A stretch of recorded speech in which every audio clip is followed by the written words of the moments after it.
Welcome to this Operoo training video all about eForm questions. If you have any questions about the questions or about any functionality of Operoo, please contact our support team. You can access our support team on the bottom right-hand side via live chat. Clicking on that now, I can then start a message. Alternatively, on the top right-hand side under help, you can click support. That will take you to and show you all of the various ways you can contact our support agents, or FAQs to take you to our knowledge base. Lastly, if you do require any help, you can contact your dedicated customer success manager or CSM, and they will help you with anything you need help with. In today's session, I'm using my demo account with some demo data, and we're just going to be looking at eForm questions. So I'm just going to open up one of my existing eForms via the 3 lines and come all the way down to my questions right at the bottom. So scrolling all the way down.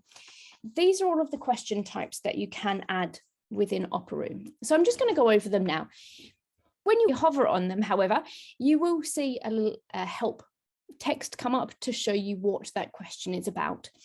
Multiple choice question. This is a question, if you click on it, you could give parents multiple options to choose. So if there was a food option, does your child would like lunch and dessert and an afternoon snack?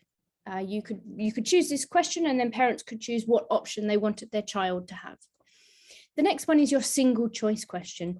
With this, parents can only choose one option. And I say parents, but it's the same whether you're creating an eForm for staff, for students, or an eForm that's being sent out to any member of the public. But I'm just using parents just for ease for today. So with single choice, parents can only choose one option. So it does show you some little hints back here that you could use. So for example, parents can only choose swimming, for example. Single text line question and text box question, they essentially are the same. The only difference being is that a text box question is not character limited. So if you're going to ask a question, maybe you're a primary school and you've got your new reception students or some nursery students, and you're going to ask for the parent to give a little bit of information about their child, you would choose a text box question, and then the parent could type what they wanted. If you were, say, asking for a name, a single text line question would be sufficient. The last question on the top row is your yes/no question. So fairly self-explanatory. Ask the person who's completing the form a yes/no question. That's what it looks like. With questions as well, you can add options. So if I click that cross, I could add an NA option if I wanted to, for example. On the second row, we have a checkbox question. This one might be really useful for things such as, yes, I agree to these conditions, or yes, I agree the school is a nut-free school and my child would not bring any nut food into the school premises, anything along those lines. Attachment requests, a really good one if you require parents to submit any information. So copies of birth certificates, copies of passports, if the child is going to be absent due to a medical reason and they need to provide evidence of a doctor's certificate or so forth, you could ask the parent to provide that information on the form itself. Then you have appointment time. Appointment time is a great question to use for either appointments or limited place events. So if I click on this now, there's 2 ways you can use appointment time. You can use it for actual appointments. So if I click the calendar now, it comes with a date and time. So I might do, I'm primary school, I might be offering a parent-teacher evenings, in which there's on the 20th of July, if I scroll down, there's one appointment at 11 a.m. And then if I come back to the 20th of July, scroll down again, oh, I've gone too far, I'll go slowly. Then we've got another one at 11:30 and so forth. And you could have the options that you wanted. Now, if you wanted to offer 2 time slots at 11 o'clock, you would just put that to 2. So you can dictate the number of places that will be accepted for that time slot. And as soon as those places have been reached, that option will show unavailable to subsequent parents who complete the form. That's one way you can use it. The other way you can use it is as a free text field. So we have many customers who use this for before and after school clubs. So we might have an after school club, which is swimming, for example, and there's 20 places in swimming. There might also be chess as an offering, and there's 15 places in chess, and so forth, adding more options as you go along. So appointment time is a really good question to use for any limited place events or activities. Further on to the right, we've got working with children check. So with this, do you have a working with children check? Particularly useful if you're going to ask for parent volunteers to help with a specific trip or event. If you do put this on and a parent selects yes, it does then ask them for further information, for example, a date of the expiration of their check. Date request, adding a date, choosing a date, a medicine expiration date, a date of birth. You also have these reminders here, this option here. How long before the date would you like to start sending reminders? This is only for expiration dates. It should not be used for anything else. So it shouldn't be used for a date of birth, for example, because a date of birth will not expire. It shouldn't be used for an event date, because that does not expire. It purely should be used for expiration dates. So if you're asking a parent to provide you a medication expiration date and you choose a reminder, the parent will receive a reminder based on the date or the frequency that you chose before that expiration date is coming up. On the next ones down, we have table and multi-column list, both really, really good questions. So a table, I'm going to jump to a staff form example now. For a staff form, you could use a table for a purchase order request. What item, quantity, and so forth, really useful for that. And then you've also got a multi-column list. Jumping back to a parent form, thinking of pre-admission forms, you could ask for siblings. I know on the Sims pre-admission forms, I see quite a few of them where you're asking for any sibling information, the name of the sibling, the school, and the age of that sibling. Further down, we then have a time selector. So time selector is in increments of 10 minutes. So this is a really good one to have, jumping back to staff forms for a trip proposal form. When does the trip depart? When is the trip due back into school? So those questions would be really useful for a trip proposal form.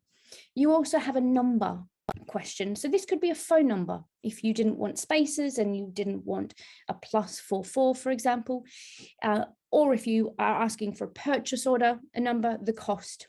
You just want that number. Going down to the next line, we have an email address request. Fairly self-explanatory, putting in an email address, and it does have validation behind it. So if the parent put in the first part of the email address and then and didn't complete the second part, they wouldn't be able to submit the form. It would come up with a validation error. A UK postcode request, this also has validation behind it, so it must be a valid postcode that the parent enters in order for them to submit the form successfully. A UK NI number, so national insurance number request, this also has validation behind it, so it must be a valid national insurance number. Now the UK NI number mainly is used around things such as your Sims pre-admission form or any pre-admission form, pupil premium application form, and so forth. Then if we come down to the signatures, and these are questions that we get quite often, what is the difference between the three signatures? So the first one is a signature. This is all free text. You can put in whatever you would like here. For example, signed by. The parent would type in their name and then sign. With an acceptance goes a little bit further, and I already have an acceptance on this form, so I can't add another one. Let me come up and find my acceptance. I have a lot of questions on my test form. It's probably right at the top. I tend to use this form quite a lot. There we go. Question number 3. It's question number 3. So with an acceptance, parents need to accept and or decline. So what I'm going to do, I'm just going to delete this one. Now I'm going to come all the way down to the bottom and I'm going to add another acceptance. There we go. So with an acceptance, there is this text already here, but this is all free text. You can put in whatever you would like to put in here. With the labels as well, you can alter these. So yes, I agree to the T's and C's, for example. So an acceptance would be really good and really useful to use if you're going on a trip and it's a payment or a cost that parents need to pay for. If you have any terms and conditions that no refunds will be given, any of that information, you can ask the parent to agree to it and sign at the same time.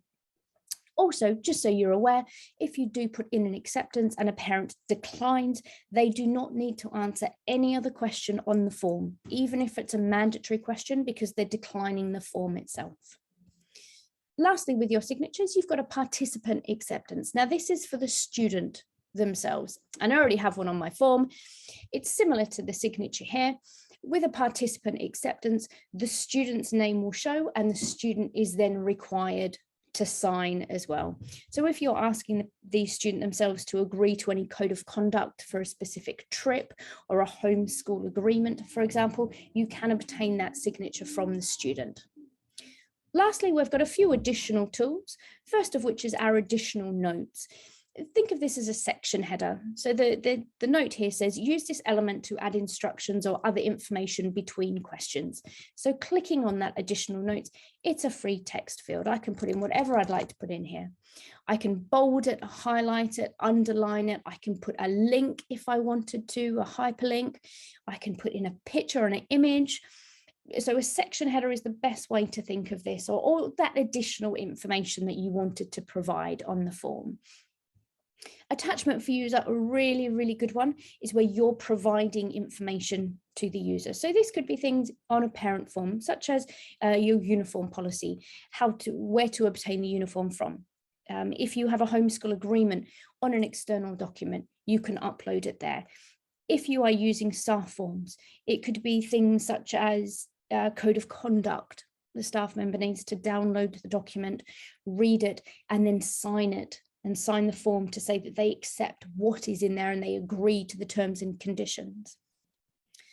Final two, payment request.